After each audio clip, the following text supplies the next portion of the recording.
Hello, hello, hello, everybody. Welcome to Monday evening. This is Jerry Rasco. I am here with you tonight to do a little bit of live stream coloring. So, I don't get the opportunity to do this too often. Usually, if you're a follower on either here on YouTube or on Facebook, a lot of my videos that I do are uh, recorded, pre-recorded. I don't get to do live a lot, but I started working on this Spider-Man sketch cover the other day and thought this would be a good opportunity to go live and do something that you could all check out either here or on a replay. So, first thing I want to do is just real quick explain for anybody who is not a comic book aficionado, follower, collector, or nerd like myself. Um, what exactly a sketch cover is. So what you're seeing here is a book. This is an issue of Spider-Man. This is Spider-Man #1 from not sure what year it was. Let's see if we can figure it out. Does it say? Where's the credits? Where's the indicia? Here we go, the back. This was December 2022. So you see the back of the book? The back of the book is blank. This is what the front cover looked like, right? It was blank. And then I started drawing on it and I drew this image of Venom. So a sketch cover, when we talk about those, it's a blank cover that an artist can do whatever they want on. I know sometimes that gets confusing. I'll tell people about a sketch cover, they'll see the blank one and they'll be like, I don't want to buy a blank one, or they don't really understand it. So this is what we're talking about. When we talk about sketch covers, it's blank. You can see the inside cover here is blank. It's blank cardstock, and then we can draw whatever we want on it. So that's what a blank cover is, or a sketch cover, if you see one of those. And so so I thought I would go through this, show you a little bit about how I color, my thought process when I'm doing it. Everything is by hand with Copic markers. And what I've got here so far is just the very beginnings. I've done some light blue highlights, and now I'm going over them with grays, with some cool gray tones on areas that will be more shadowed. And so I'm adding some gray to that blue coloring, and then we'll go in and add the all the black, as well as any other color highlights, shadows, etc. Um, so let's see here. So if you're not familiar, this is a Copic marker. These are cool gray. They come in lots of different tones, um, anywhere from certain colors, light to dark, etc., etc. So what I'm doing here is I'm adding this light gray to the area, and then the areas that are solid over here, these are going to be colored in solid black. So this is Venom's costume. If you're not familiar, is like a shiny black. So basically, all I'm doing is just adding the shadows and sort of reflective highlights, and then we'll go back in with white on top of the black and add some there as well. But I didn't want to just do blue as a highlight for black. I wanted to kind of add some of this gray. And the nice thing about Copic markers is you can do exactly what I'm doing, which is just layer them on top of one another, and it will, in essence, create a whole new color. So if I want a bluish gray, I can literally just put down blue or put down gray and go over the top of it with the opposite. So if I put down blue, I can go over it with gray. If I put down gray, I can go over it with blue, and it won't smear and it won't mess up the marker at all and stuff. So pretty nice in terms of what you can do with Copic markers. So right now I'm doing a slightly lighter gray on areas that might be receiving a little more light. And then we're going to be hitting the more shadowed areas with a darker gray.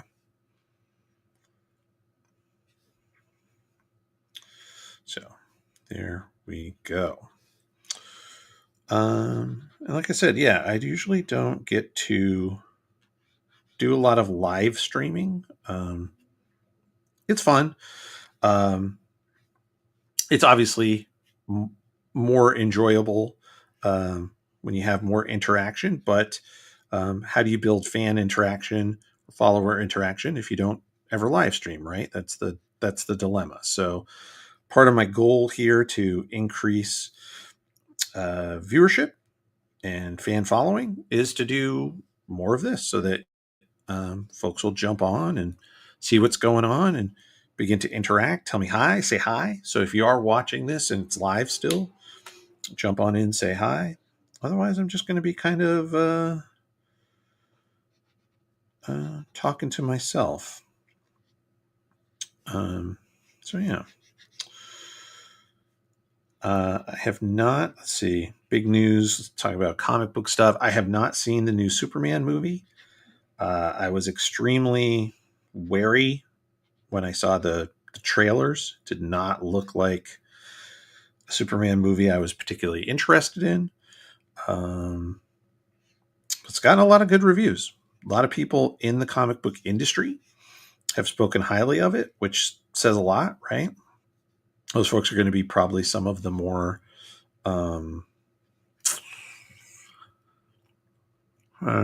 what's the word I'm looking for?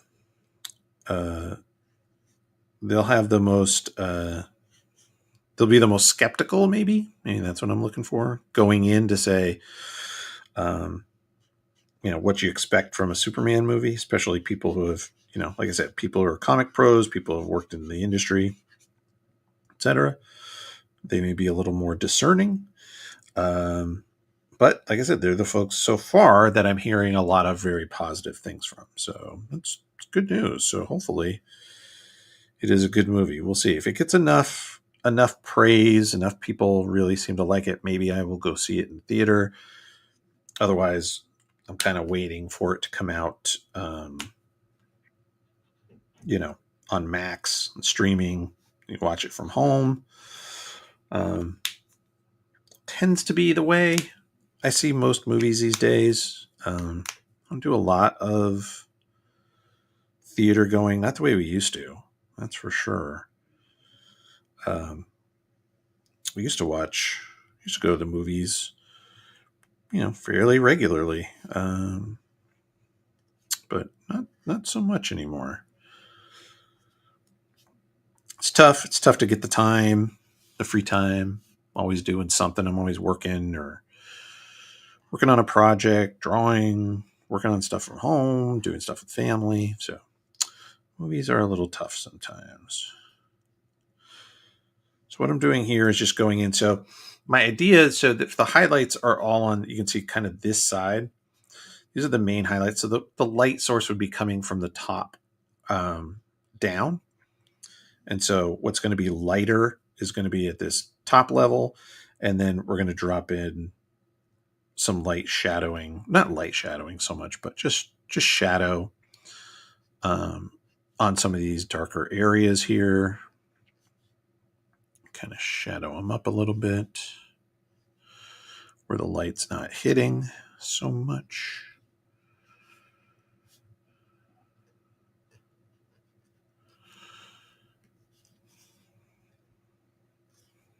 So definitely under that chin, nice and dark. And the nice thing, the reason I do this is you can certainly go ahead and you can add your color. You can do all the black ink. I could fill all this in black and then come in with the Copic markers. And if I let the black ink dry long enough, it shouldn't bleed or smear. It can, depending on the paper quality and, like I said, how long the ink, how long you wait to let it dry, all that kind of stuff. But for the most part, it's not too bad. But what I like to do with this in the process that I've developed is doing the line work, all of the sort of open line work like this, and then color in. And then that way I don't have to be as precious with, my going over the lines. It doesn't, if I color in here, it doesn't matter because that's going to be covered with black ink. So I can be a little messier, which is a little easier with the brush tips of the Copics. But then I can also, go in and fix things. I'm not trying to fill in a very tiny little spot. I can use the edge of the brush, of the Copic brush, to hit a line, and if I'm going outside most of it, that's okay too. So anyway, this is what I like to do, and then come back in, especially if I have a character with very fine details. I have found that the pens that I tend to use for coloring or for inking, I tend to use a lot of the Micron pens. I don't have any right here, but I also use some of these. So I use a lot of like these Faber-Castell Pitt pens are pretty good. I use these Tombow pens, some Japanese brush pens, stuff like that. And by doing it this way, I just find that I have a lot less bleed. So if you use a very, very small line, like if somebody has, let's say, you're drawing a character like a Wolverine maybe, and you're doing a lot of stubble or hair on his arms, hair on his chest, whatever. Sometimes those very fine lines can bleed a little bit, and I definitely don't want that. So going in, coloring all of your flesh tones and stuff, and then coming up in over the top of that with your ink, so with your fine lines to do all the little hatching and stuff like that, can definitely help. And then it'll bleed less, smear less. So that's my methodology that I've developed here for coloring. So what I'm doing now is I've added darker. So this is a C3, which is a fairly light cool gray. They're just numbered. So it's cool gray 3, cool gray 5. I think it goes to 9, and with all the numbers in between. But I usually will skip. So I tend to go odds. I'll go cool gray 1, 3, 5, 7, 9. If you go cool gray, 1, 2, 3, 4, 5, there's just not enough variation between the shades for me.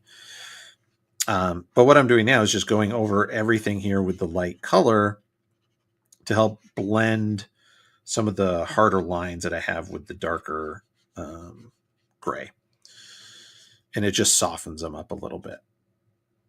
And then I can always come back in if I want. And again, continue to layer as much as I want. Which is beautiful, which is nice, which is the nice thing about Copic. All right, let's go. So I've got pretty much most, and I can always come back and touch up some stuff. I do want to do a little bit more with some of the white area. So I did with a very, very pale blue. I'm going to do another this is B000, which is a very, very pale, like robin egg blue. And we're going to do a little more of that so that the first blue that I put down is like the base shadow. And then this is a slightly lighter, again, to sort of feather out that edge. And we've got there's a few areas here.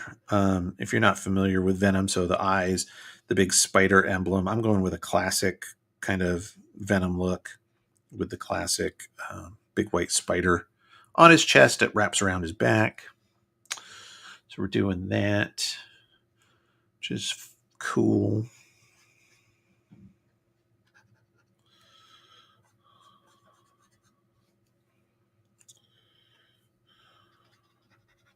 Same on the hand here. There would be, the way his hand is up, the back of the hand would have very little light on it. So I'm going to mostly black that in or color that in. All right, let's see here. We need, I'm going to do the teeth. And so for the teeth, I want them kind of, you could do big, bright white teeth, but I want to do kind of a different take. I'm going to try to combine some yellow and some very light kind of grayish brown. so that the teeth look janky. So what I'm going to do here is I'm going to take my, so just like I was using cool grays, now I'm going to use a warm gray. So I've got warm gray 1. Where is it? Warm gray 1. Warm gray 1.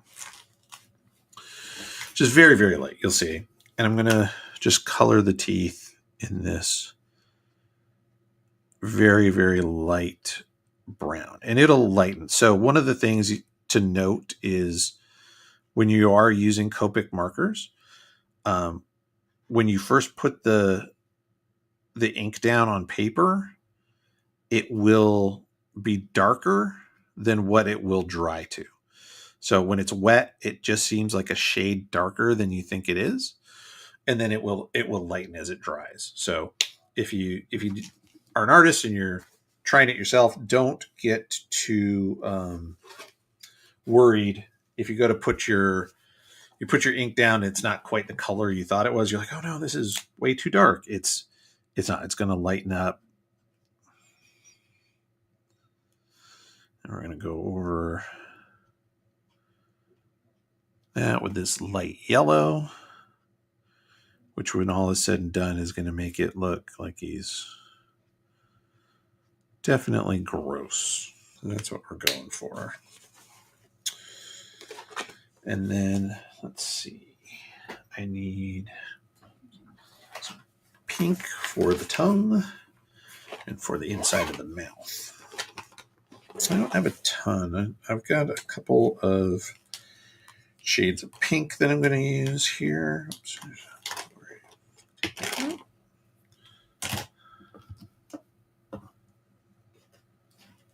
And then the hard part is, for me, is as I am working, I am trying to put the markers back. So I have them all separated out into these little bags.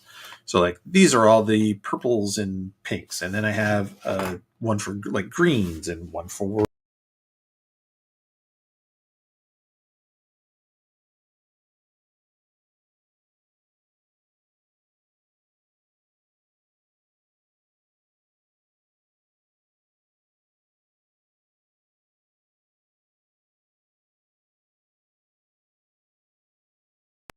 there you go. Sorry about that.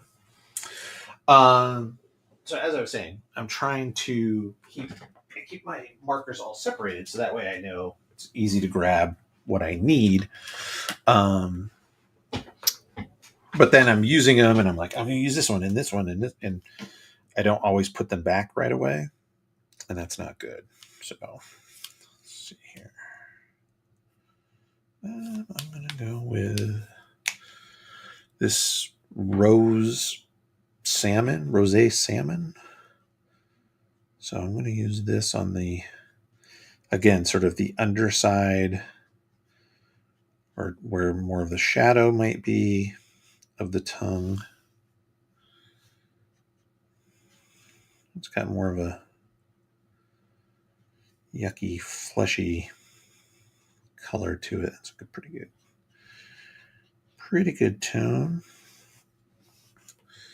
And then I'll switch to this pale yellowish pink, it's called.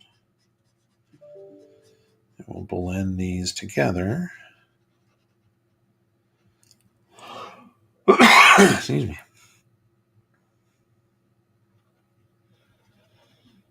And then what I'm going to do is probably when I'm all done, so I'll go in after the colors are done. We're going to go ahead and finish the inking. We're going to add in all the solid blacks, all of the feathering, any kind of additional detail I want to add on top of the color, that kind of stuff. And one of the things that I will also be doing is, as I mentioned, is adding white. So it's a lot easier, instead of leaving spots blank and trying not to color in certain areas, it's just a lot easier to go in with white media and add white. And so that's what I'll do. And I'll add some highlights, I think, along the tongue there as well. And I have all kinds. I have several different white pens that we'll be working with. This one I like a lot. This is Uniball Signa sort of a ballpoint pen. Has a very nice opaque white ink in it, so for very fine small stuff. I have these one of these Posca paint pens, which is pretty good. These are sort of hit and miss. I've had some that work great, some that don't. You got to really, it's got the, you can hear it's got the ball inside. You got to shake them. These can be okay. And then the other one I'm very excited to try is this Sharpie pen. So I just got this new Sharpie white pen, and I've heard super awesome things about this. It's a, it's an even bigger pen point. So I'm very excited to see how that works out. So we'll see. And then we're going to do inside the of his mouth.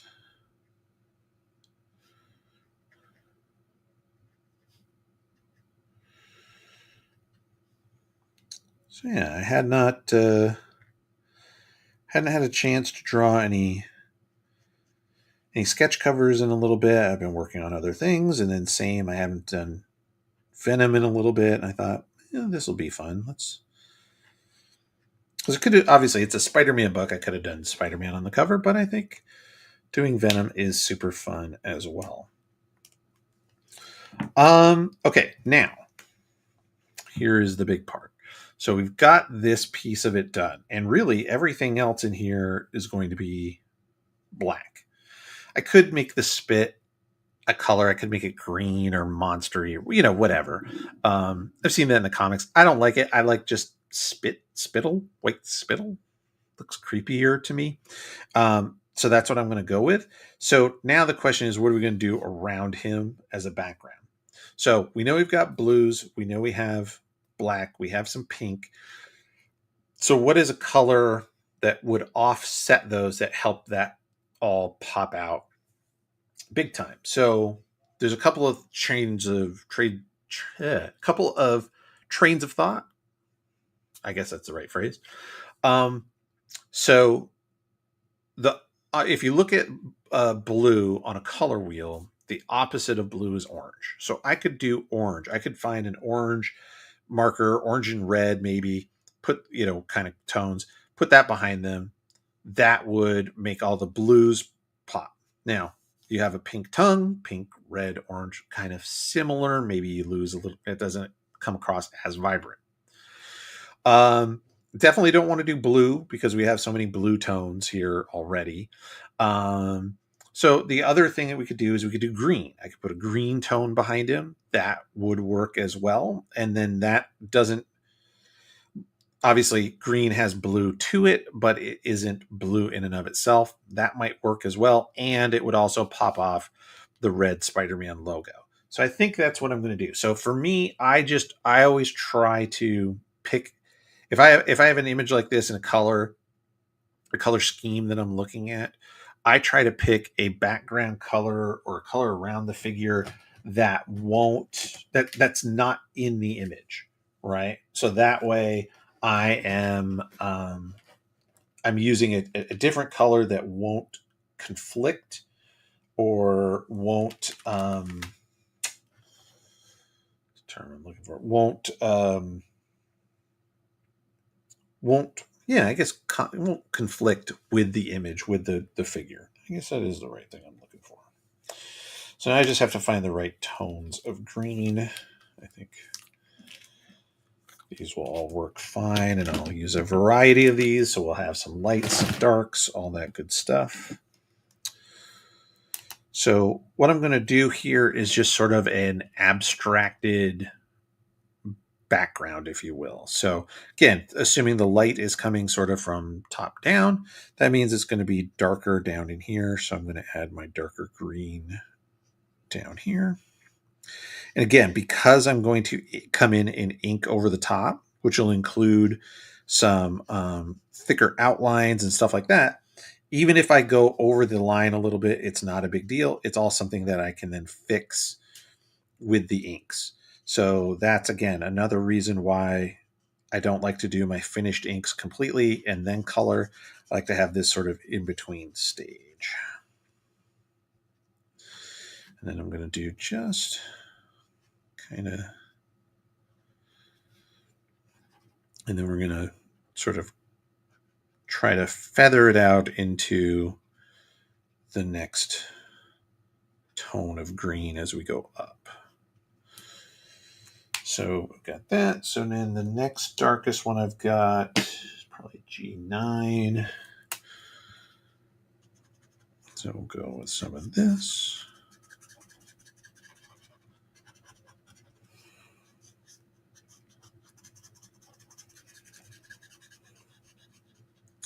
And then as well, when I want to, if I want to come back in with when I do the inks, I could do, explosion lines or speed lines or just action lines or hatching or whatever I want to kind of help add to the background. But again, if I was to do all that first and then try to ink or to color over it, there's a chance either it would just fade it out because the color is going to cover all that black ink, or it could bleed, again, depending on the ink, depending on the pens, how long I wait, all that good stuff. So my phone is going crazy.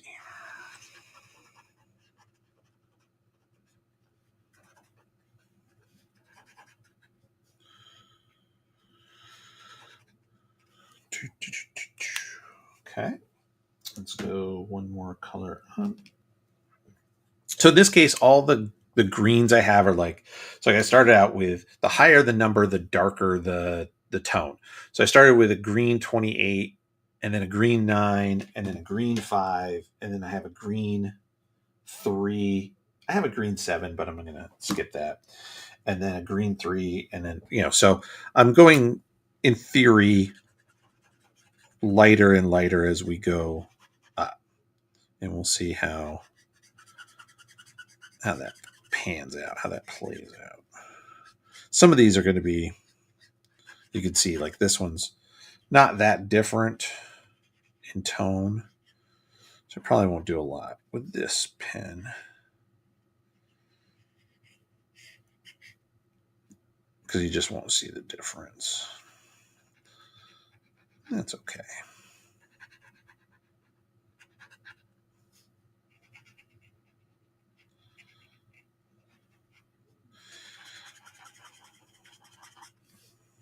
Again, I come in, and if you do light over dark, then that will add a softer look.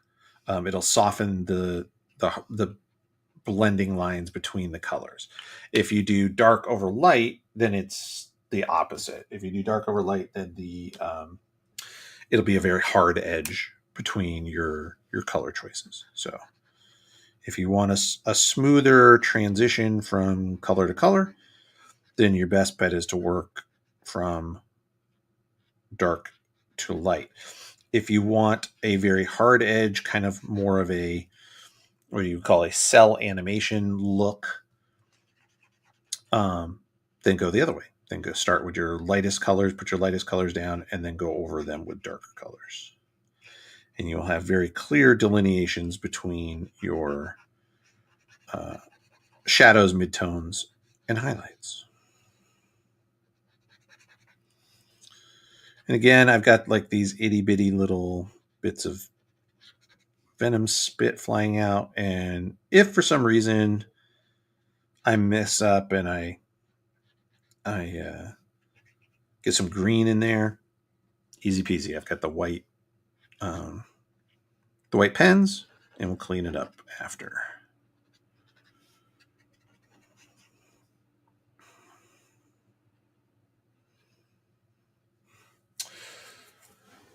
So again, this is, an opportunity. I know most people, it looks like, aren't going to see this live. That is okay. I get it. It's a Monday. People are busy. Had a big day at work. You're at home with the family, trying to rest and relax. Last thing you need is, let's go watch a guy color. But if you do watch the video and you find any of this remotely interesting, drop a comment and let me know if any of the coloring tips were helpful. If you just enjoyed seeing the process, that's great too. If you have any suggestions for the future, so I want to do live streams that people want to see, want to watch, want to participate in. So if there's something you're like, I want to, I want you to go over whatever. I want you to go over comic book history. I want you to go over paper types. I want you to, whatever you would find interesting and would bring you into a live stream. Let me know, because that would be really good. And I would try to plan around that and see if I could get more folks to come in. Let's see, I need a lighter green.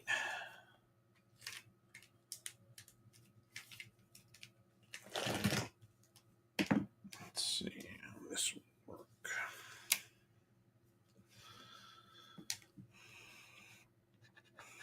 There we go.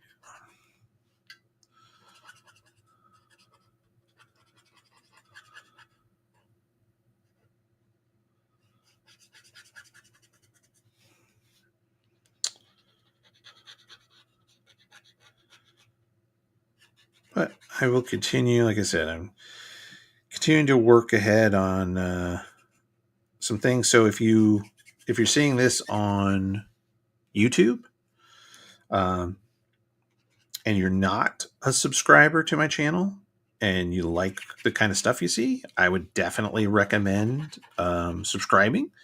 I have regular videos that I put out every single Monday morning.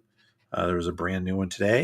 And these videos are me reviewing Amazing Spider-Man, issues of Amazing Spider-Man, going all the way back to the beginning of the book with Spider-Man's first appearance in Amazing Fantasy number 15. So I go through and talk about the story.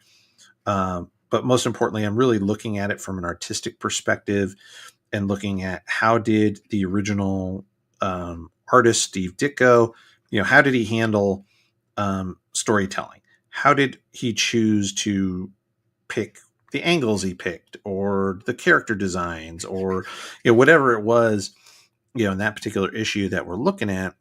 And we talk about that and what it means, and good, bad, etc. I go through all of that kind of stuff together with you.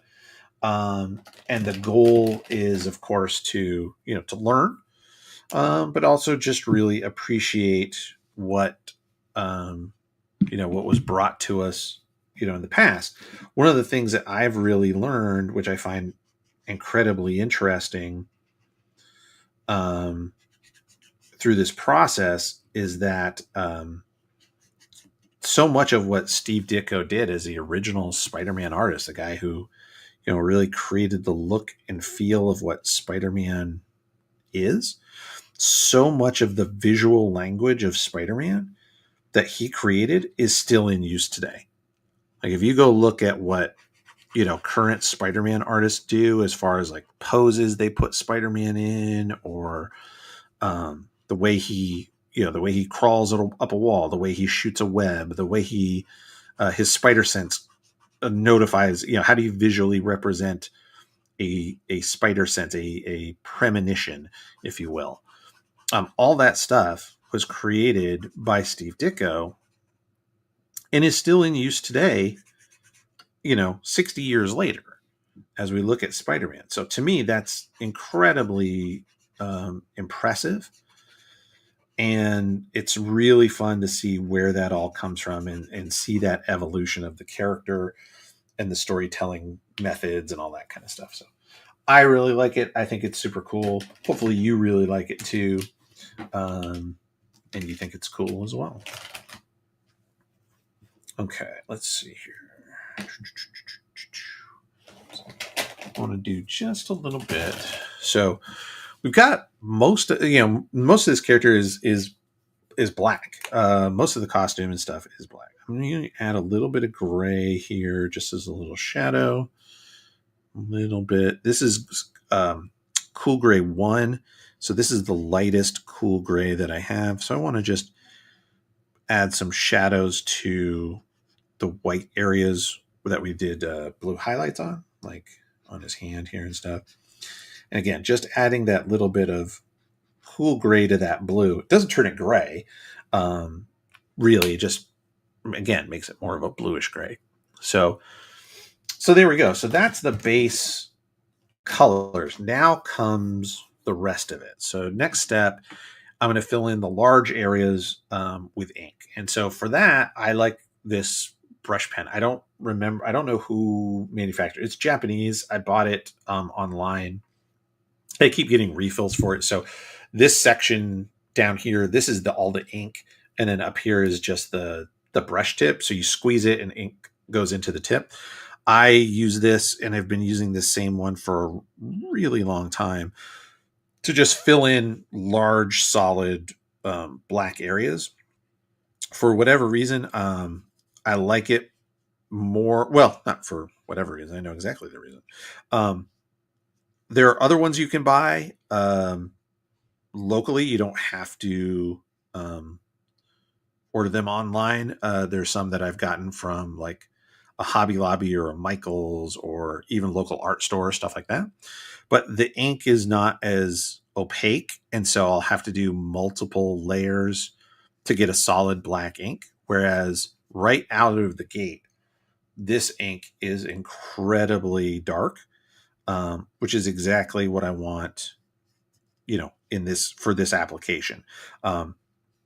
Yes, the paper that I'm working on for this cover is what you would call cardstock.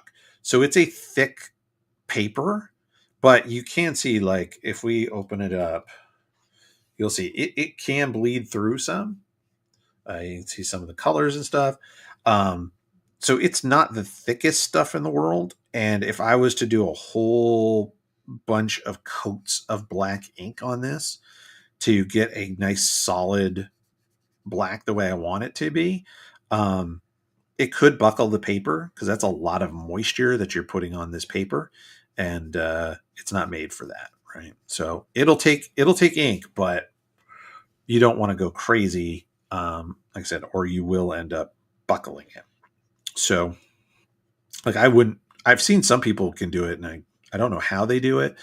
You can do some watercolor stuff with these sometimes, but again, I guess you have to be really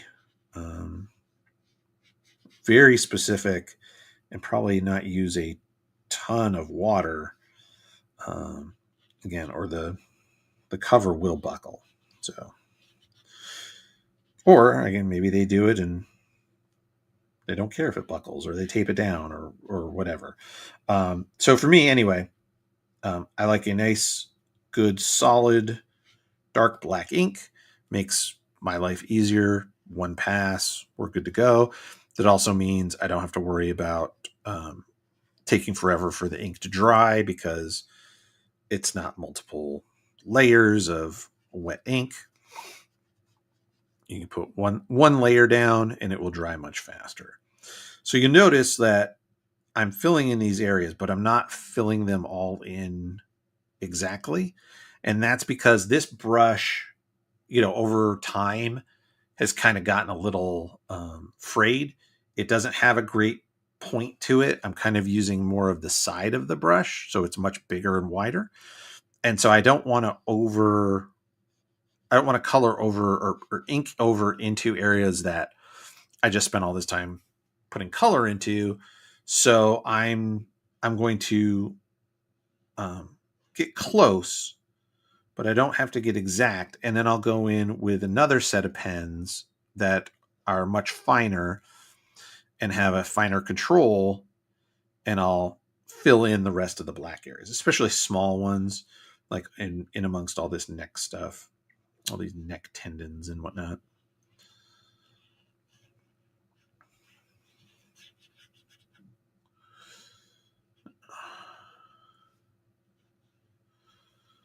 So for this, I just want to get a decent amount of the area colored, but again, doesn't have to be every square inch. If there's larger areas like this, again, this just makes it a little faster to fill it in if I put a dollop in the center. But the very small little triangles and stuff, I'm going to leave those. Okay, so I'm going to wait just a moment while that dries. So I'm not smearing. I mean, so like the area on the arms and stuff where I started is pretty much already dry. That's how fast. So one, the paper is going to absorb it. Two, the ink itself just dries fast. So yeah, so I can put my hand over and I don't have to worry about smearing ink all over. So I'm ready to go. So this is where I use, next up, I use these Tombos. So the Tombow comes in a package of 2 and it has a broader, more flexible point that I like to use for this purpose. Then it has another one that has a much smaller, firm tip, and this is more either for drawing or for itty bitty little areas where you have like little points of triangles, stuff like that. I'll use that. These also have a very nice opaque ink for the most part. I don't have to go over it a lot. I wouldn't want to try to fill in like this whole area here with one of these. I think it would be kind of streaky. You'd see it. But for stuff like this, it is just fine.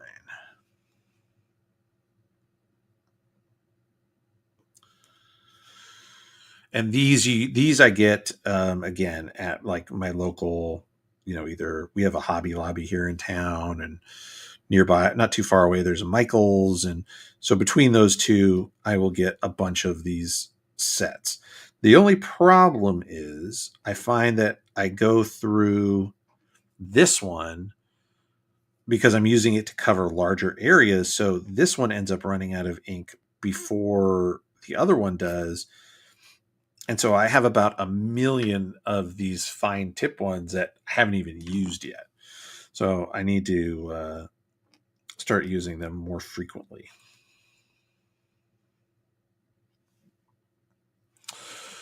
Let's see. What else can we talk about? Talked about Superman. Haven't seen it yet. Talked about what a sketch cover is. What else? New comics? Anybody reading any new comics? You know what? Let me tell you about my comics. So, again, if you are a follower either on Facebook or YouTube, hopefully you know about me and my comics. So you see on the screen here, I have my my name, my title as artist, creator, publisher, VTX Comics. So VTX Comics is what I call my publishing division, if you will. And to date, we have two things published. So we have issue number 1 of my own created self-published comic called M Squad, which is my superhero story. Issue number 1 was done. Trying to think, almost 2 years ago, I think. Now I think about it, right? Time has gone by really fast. And then I was able to create that. I was able to fulfill that. So I did a crowdfunding campaign on Kickstarter to help take pre-orders and to help pay for printing and shipping.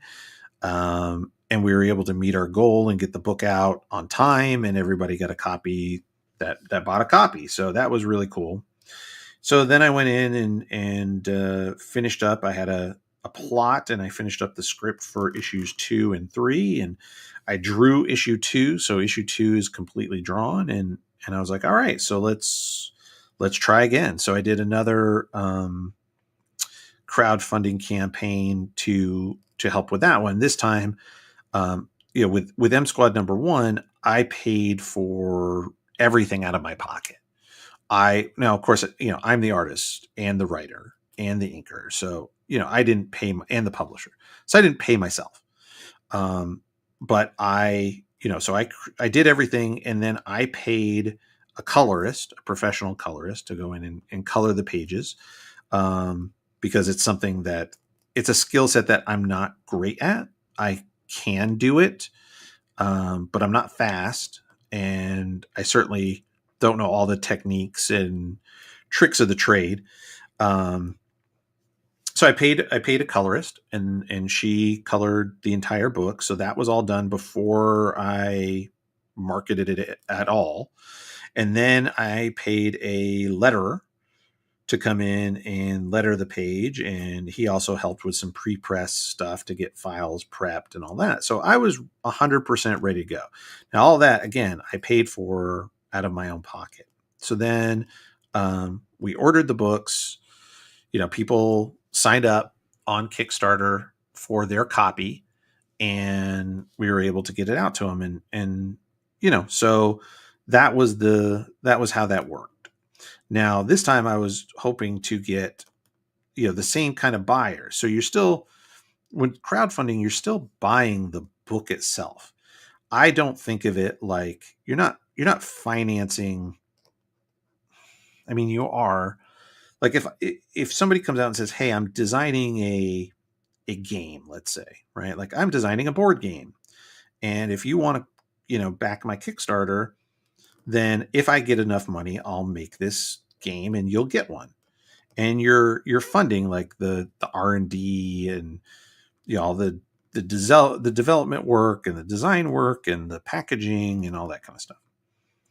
So for me though, with a comic, my thing was, yes, I was looking for people to basically order in advance the way you would pre-order movie tickets, or sometime maybe you're pre-ordering a novel, like, hey, this book is coming out in October, but if you pre-order now, you're on the list, you're definitely going to get a copy.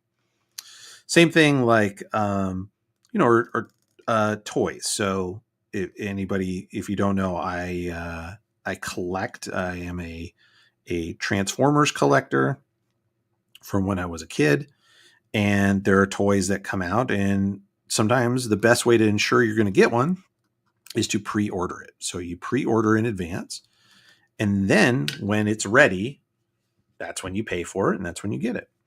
Well, that's what I was looking to do with the comic. So I was looking for people to basically pre-order early enough, and then that way, those funds would be used to color and letter the book. So if I made my goal, I was guaranteed that I planned enough that that was going to be enough money to print the book, to get it colored, to get it lettered, to print it, to get it to you. So we did not make our goal. And so everybody who did pledge, they were not charged a dime. I did not take anybody's money, and we've gone back to the drawing board. So that's the story of M Squad right now. Now, as I said, the entire book is drawn. The script is done. I could print it in a black and white format, I suppose, if I really wanted to. I would have to, I could go in and do the lettering myself. Is it what I'm good at? No. Again, do I know all the tricks of the trade and how to do it? Or could I just muscle my way through it and get it done? Could. But, if you saw M Squad #1, it's a bright, vibrant superhero comic. It definitely needs color. It's designed, and drawn for color. So anyway, M Squad #1 or M Squad #2, it's going to get done. It's just a matter of time, whether it's I take a long period of time and improve my skill set and start coloring and lettering myself. Maybe that's what I have to do. And if that's what I have to do, that's what I have to do. Or we'll find another time or another way. One of the things, I may be able to raise funds that I need by doing things like this. So when I'm all done with this cover, this issue of Spider-Man #1 with Venom on it, it's going to be for sale. And this is a one of one. There is no other Spider-Man #1 drawn by me with Venom on it. So that's, so there's some value there, and I'll be able to do that. I have other stuff. I have other original art, other sketch covers, sketch cards, all kinds of stuff. Comics. I have comics. I have copies of M Squad #1 that are still for sale. If people weren't able to pick that up, I have copies of the book called Naughty and Nice that I did for Counterpoint Comics. I have some copies of those issues for sale. So I'm hoping to do just maybe work on selling some of that stuff to raise cash for M Squad #2. And so listen, there's more than one way to skin a cat, and if what I got to do is, you know, more elbow grease in different formats and get the money myself, and then I've got a comic for sale. And then instead of pre-ordering, you'll just be ordering, and we'll just take your orders, and anybody that wants a copy is going to buy a copy. So we may have to do something to that effect. So that's the plan for M Squad. Now, the other thing, if you do follow me on social media here, you may have seen that I have posted some stuff between Instagram and Facebook of some other art that I've been drawing. So one of the things I had to do when M Squad did not work out the way I wanted it to was I had to kind of take a look in the mirror and say, okay, what's the plan, or what possibly went wrong? So why was I able to crowdfund for the first issue and not the second issue? Because the first issue was left with a not a it's a bit of a cliffhanger, right? So there's the person behind all of the bad stuff that happens in issue 1 is a shadowy figure that is not been revealed yet. So, I was hoping, okay, if people read #1 and they like #1, and maybe they'd be like, "Ooh, I can't wait. I want to see who is the shadowy figure, who is the bad guy." Maybe we'll see in issue 2. Um. So anyway, so the point I'm getting at, what am I getting at? So I had to stop and look and go, okay, why aren't people doing it? So one of the things was my first crowdfunding campaign was on Kickstarter. People, I think, are somewhat familiar with the term Kickstarter. They may have heard of Kickstarter before, and it's a place where people raise money for projects and stuff like that. It has a lot of people trying to self-publish comics use Kickstarter, so they're familiar with it. And so this with issue 2, I decided I was going to try the alternate site or service called Indiegogo. So Indiegogo is basically the exact same thing. You put together what it is you're trying to build, create, fund, and you put together this campaign and what people will get for their money, what they can buy, what they cannot get. And that's how you do it. The difference was that Kickstarter would allow me to put up a campaign for 30 days. And if you raise your money in 30 days, or I think it was 45 days. If you raise your money in 45 days, great. If you don't raise your money in 45 days, meh. If you raise your money in 45 days, and either way, the campaign closes, and that's it. So one of the things that happened for me with M Squad #1 was that the campaign for Kickstarter closed after 45 days. It was fine. We made our goal. So we had plenty of, so we had the money we needed to order, to get printed, to get shipping, all that kind of stuff. And we got it done. But within days after, so I'm posting stuff on social media like, oh my gosh, I can't believe it. My comics just came in. My self-published comic I just arrived at home today. I'm so excited.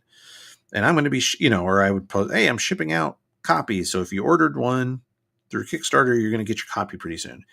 And people would message me directly or email me and be like, I didn't know about this. I didn't know about your campaign. I didn't see it. I didn't hear it. How can I get a copy now? So I had printed more than had been ordered so that I would have extras. So I was able to deal with folks on a one-on-one basis and say, okay, here's the book. This is how much it, what do you want? This is how much it costs. And I was able to put them together and ship them out to people. But in the end, I did almost as much one-on-one selling or one-on-one, interactions like this for issue 1 after the campaign was closed than bought via the campaign. So I wanted a way, once the campaign was closed, to still use the service to gather orders. Because again, I'm using it more like a pre-order system. And it's much easier to maintain. You can send all kinds of communication through the system, because people, you got to, put in your email address and stuff like that. So I could give updates and everything. It was much easier than trying to do it, person by person. So the thing about Indiegogo was Indiegogo's system was like, you can have a campaign for 60 days. And if you reach your goal, you can then keep the campaign open and do what's called in demand, and basically just keep taking orders as long as you want until you decide to close down the whole thing.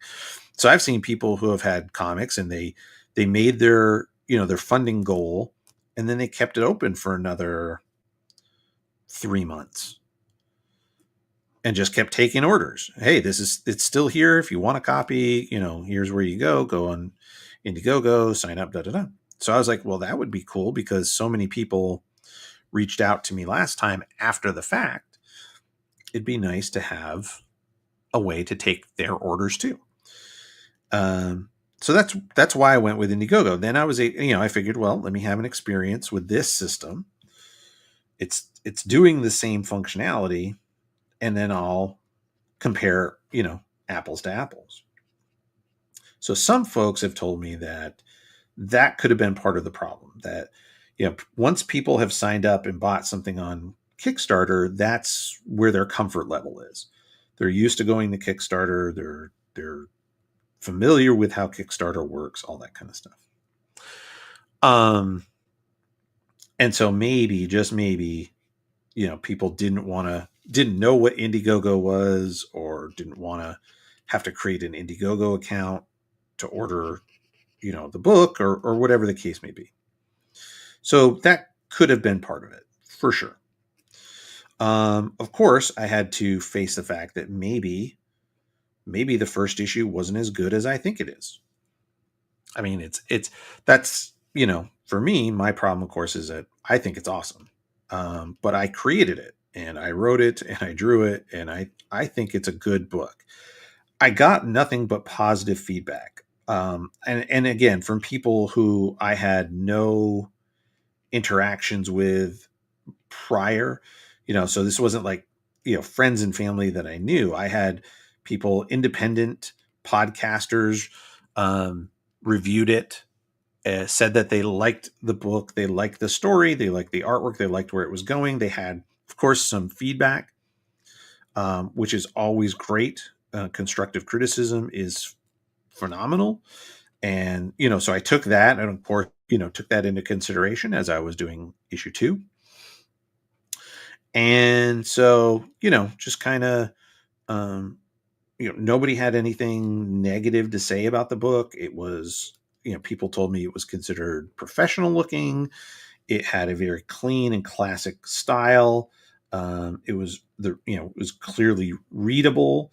I had one professional writer that I showed it to, and right off the bat, he told me that the writing, he's like, this is good writing, just from my, the intro of the first issue. He's like, I'm showing what's happening. I'm not telling you through narration, and I'm using character dialogue to kind of help flesh out the scene. But then the people are talking like real people. They're not, they had a very natural way of speaking. That's what he told me as a direct response to what this writer told me. So all in all, it was a very positive experience with issue number 1, but maybe it wasn't as good as I thought it was. So that's one option. The other thing I had to think about is maybe it's superheroes, right? So I did a very traditional superhero comic, and maybe that's not in vogue right now. Maybe people are burned out by superhero comics. Maybe people don't want that. Maybe they're looking for, alternatives. So these are all the things that I had to go into my mind. And so I started looking at other IPs that I have, other ideas that I have, and was like, all right, well, let's see. Maybe it's time to pivot. We could put Ebb Squad on the back burner, and maybe it's time to pivot to something that's not superheroes. So, okay, I've got all the black ink in, the solid black ink in. I'm going to do some work with feathering and rendering. But what I'm going to do next is I'm going to do more of a larger outline around the form, and I'm going to be using this pen. I love this pen. This is a great Zig cartoonist pen. Again, this is one that I got ordered online, but I love the feel of the brush tip and the line that it gets. I can get fairly thin or fairly thick lines just by adding pressure. Again, a very opaque black ink. Really, really like this pen. So again, highly recommend. So anyway, so what am I rambling on about?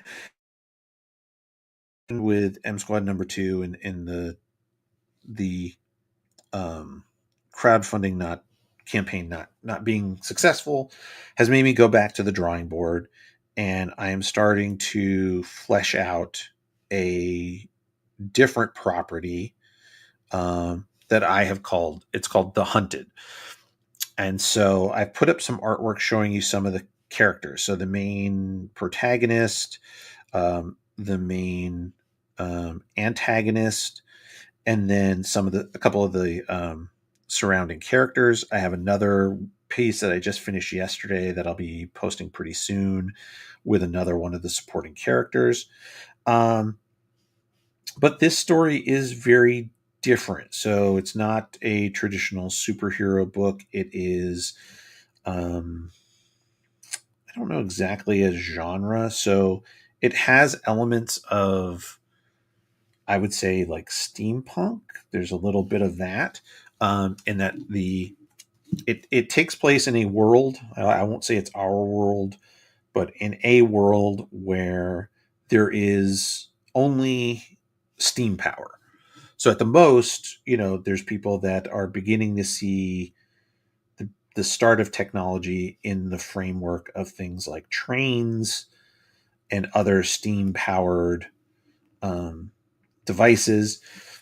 You have things like, so in terms of light, you have candles and oil lamps and things like that, but you aren't going to see things like, obviously there's no light bulbs, there's no vehicles, things like that. So you're still going to see, it's this interesting time when, the concept here is that in this world, monsters are real. The things that go bump in the night, the things that we are afraid of, the legends and the history and the myths are based on reality. These are the things that we were all afraid of before the world of electric lights kind of opened up the night, right? And made the night less threatening.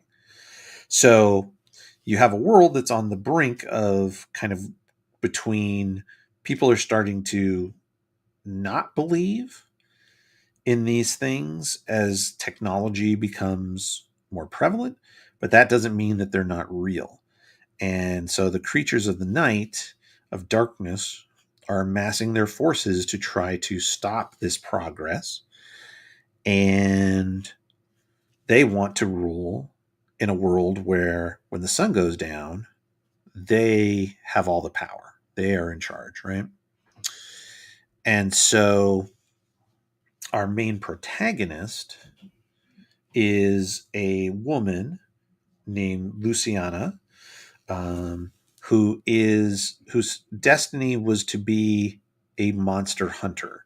So there are people who, a line of people going back in time, who are monster hunters, and she was destined to be one of the last, and then she kind of for a time tried to step away from that world, maybe herself believing that it wasn't needed anymore, um, only to have tragedy strike and for her to then become um, re reinvigorated into her calling. Let's put it that way. So when the story opens, she is traveling the world fighting the forces of the darkness. So again, so the question here is, and the title of The Hunted is, who is the hunted, right? Because we have these creatures like lizard men and werewolves and hags and giant spiders and zombies and things like that. And they are hunting um, a a character, a figure that will play very importantly into the story later.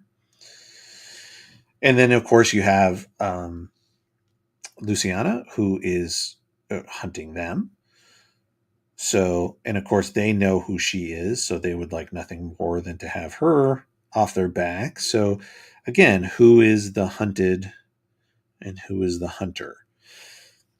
Um, so it's a different type of story, obviously, but I think it can be a lot of fun. I think the visuals are very cool. If you go to like my Instagram and Facebook pages, you'll see some of the stuff that I've already posted up about it, and I think it's going to be very cool. I think you'll really like it. Whether it ends up being a full book or ends up being maybe it's a one-off graphic novel, I or an ongoing series, I have not decided yet. Right now, again, I'm just kind of focusing on continuing to develop um, the premise. I'm working on scripting. I'm working on the not so much the character designs. The characters are all there, but adding, once you have the basic characters, and you have to do things like you got to add their motivations. You've got to add the supporting characters. Who are these people? You can't have a book that only has like three or four people. There's got to be more to it than that. So like I always knew about the people. Um, so there's uh, Luciana, who is our main protagonist, the hunter. She has a mentor who she interacts with, who is a ghost. Um, and then she has an old buddy that used to help her, that used to run with her. His name is Barnabas, aka Barney, and he is now. So since the two of them kind of separated, went different ways. When Luciana walked away for a time, he became the captain of the guard of a large city, a big walled city called Varys. And at the beginning of our story, they get back together, and Barney offers to assist her in this latest adventure. And then we have a girl named Hannah, who is uh, a young prodigy. She is a engineering genius, and everything she learned from her grandfather. And one of the things, so this was not part of my original pitch, my concept, but as I was drawing her, this is the last piece I just finished. I was like, I should show her making something, or she's dealing with something she's made because she's like an engineering genius, and it's all steampunky. So I was like, you know what? Wouldn't it be neat if she had a steampunk dog? So I ended up creating a steampunk robot dog called Rivet, and that's her best friend is Rivet, and now Rivet is a character in this story, and I'm finding like I'm really excited about the concept of Rivet and how is Rivet going to interact with the other characters and stuff as this sort of tin dog. Um, so super cool. That's the kind of stuff that I'm working through and developing, and I'm looking forward to that very much. So there's always something. I'm always working on something somewhere. Never, ever, ever get a day off. That's okay. Let's see if I need a different pen. Can I reach? Oh, it's on the other table. Here we go. Perfect.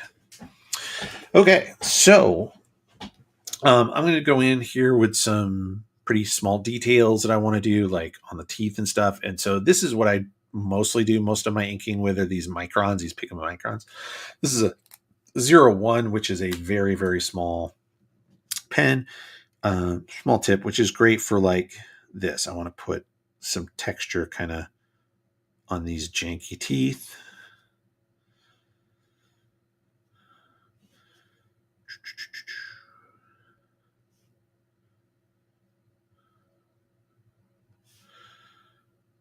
It's not necessary, but it can be a nice little detail.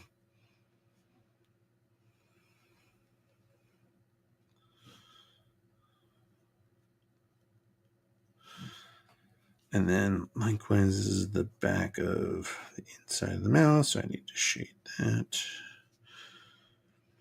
I'm going to make this a little darker since this is the inside of his mouth. Not going to be much light there, so let's add some shading in here. And then stuff like, so the back of the hand here, you've got these, the tendons that come up the back of your hand. So just going to continue those lines through the white on the back of the hand where the webbing comes out of. I'm going to do a bit of hatching on this.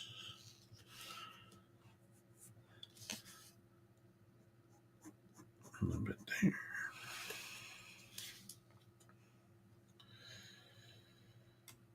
Alrighty. And then let's see, I'm going to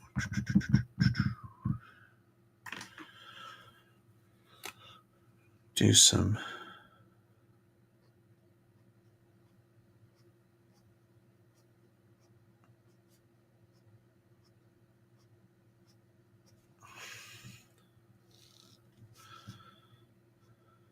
and all this really is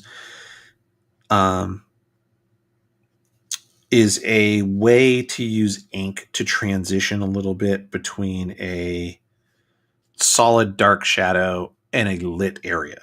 So all I'm doing is adding this feathering to try to soften that edge.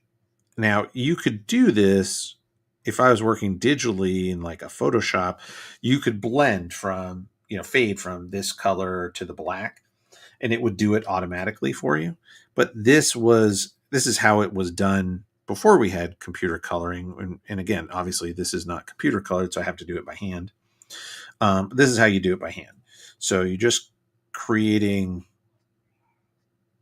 shadows that fade the closer you get to the light source. That's all that is.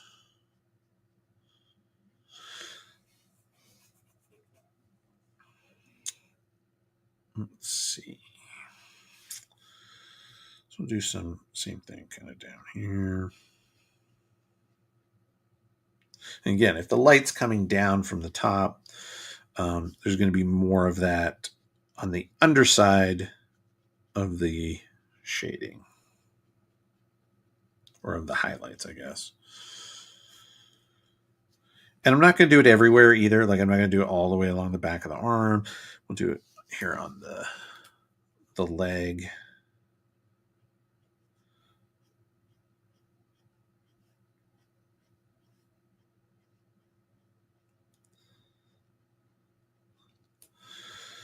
Definitely do some on the fingers, on these knuckles.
So,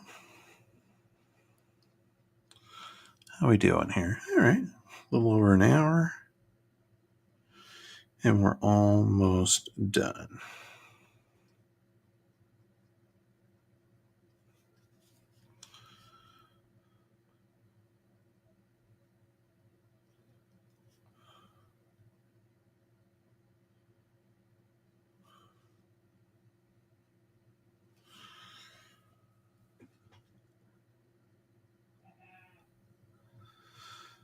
Alrighty. So the only couple things that are left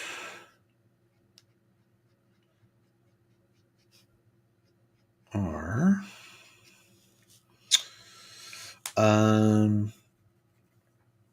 adding in the white. So going in, like, there's a couple of things in here that might have gotten a little greener than I would like them to be. So just add a little white dots there. And then I really want to try this Sharpie pen. I'm very excited about it. So again, now you've got the blue highlights, and I'm going to add some white highlights as well. So I'm going to probably start where the top would be. This would be the most white area up here. That's where the shine is going to be the highest. But we may also do a little one of these jobs as well.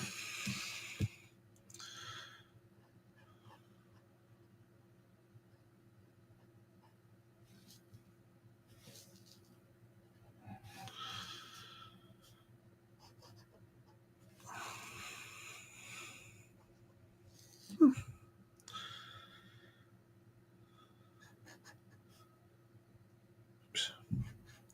To fix that after.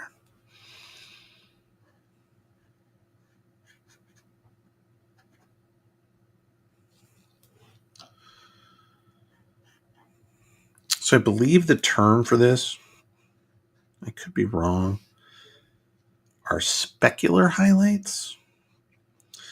So the idea is that, like, there's just these little dots, these little areas where the white is going to be more reflective.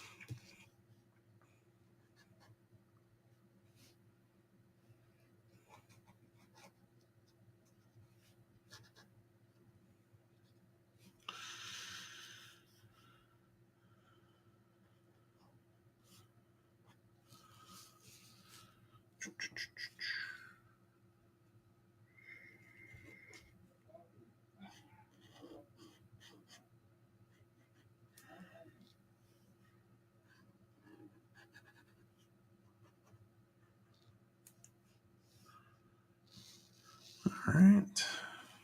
And then now I'm going to come back in with the smaller pen, the Posca pen.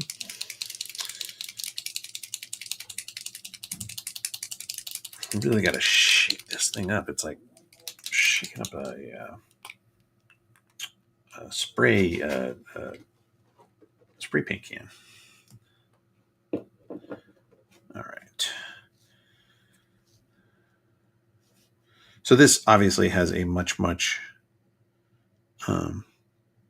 smaller point. So I can come in and add itty bitty white highlights to areas.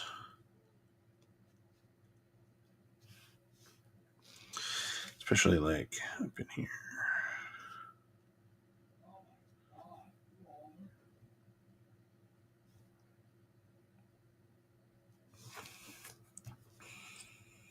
Now this stuff does take a little bit to dry. So I do have to be a little careful not to run and smudge my arm through the whole thing. I've done that before and you end up with white ink all over your hand, dragging it through your image, which is never good. Don't do that, kids. It's no bueno.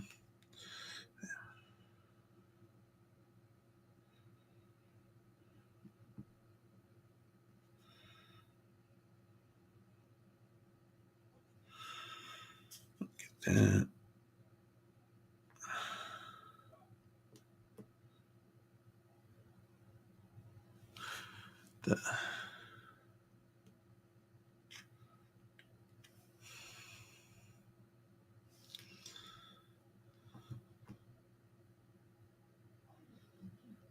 Whoa, that just gooped out. It's all right. We can fix it.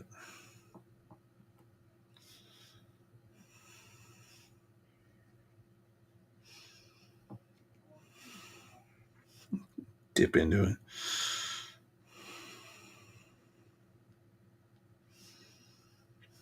Once that dries, I can fix that. That's no problem. Okay.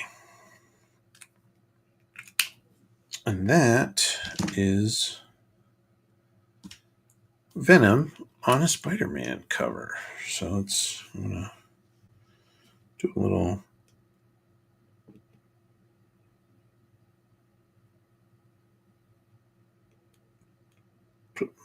mark on it there. Let's see.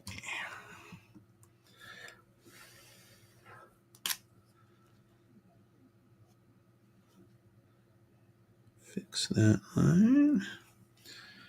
And then I just got to wait for that to dry, and I will fix that. So there we go. So about an hour and a half here, and we have a fully colored up Spider-Man issue number 1 Venom cover. So there we go. I hope some of the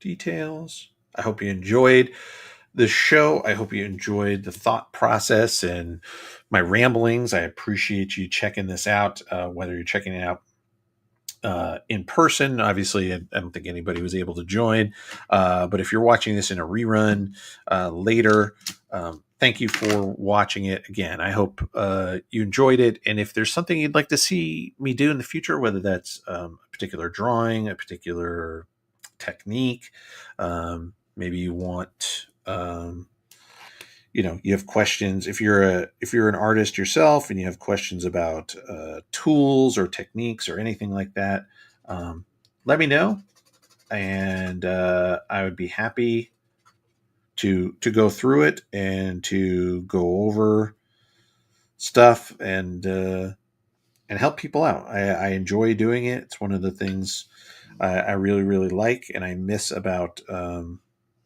I haven't been able to do any conventions in a while. That's one of the things I really like doing at conventions is talking to people, and especially young artists. So yeah, if there's something you'd like to see in the future, let me know and we'll get it done. So thank you all. appreciate it very much. Everybody have a great, great evening, and we will see you again soon. Let's see here. All right. Take it easy, everybody.